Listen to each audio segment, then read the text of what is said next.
We've been looking at plants quite a bit lately, and I've been walking around my garden and I've noticed something really interesting about the trees.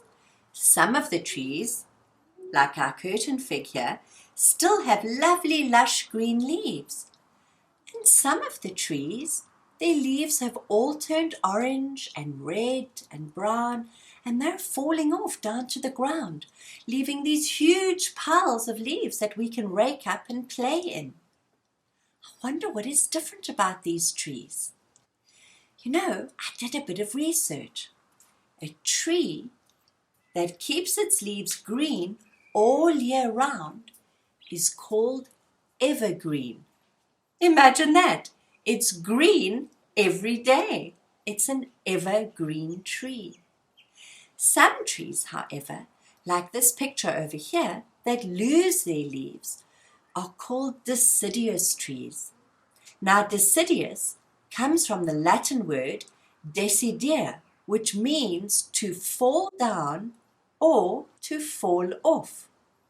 In some parts of the world, they don't call this time of year where the trees lose their leaves autumn like we do. They call it fall. And maybe that's because that's when all the leaves fall off the tree. But in South Africa, we call that season autumn. Brr!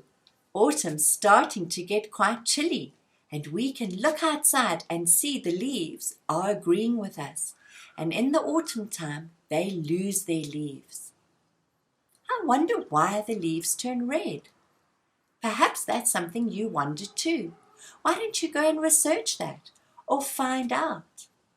I wonder how many different colors the leaves can be. Go and look that up. Maybe look in your garden and see if you have any deciduous trees.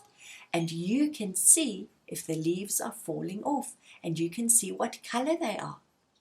Perhaps you can draw it. Perhaps you can even stick the leaves onto an outline of a tree that you've drawn. Perhaps you can rake all the leaves together in a big pile and jump in them. And as you're lying in that pile of leaves, look up at the empty tree and say, I know, you are a deciduous tree.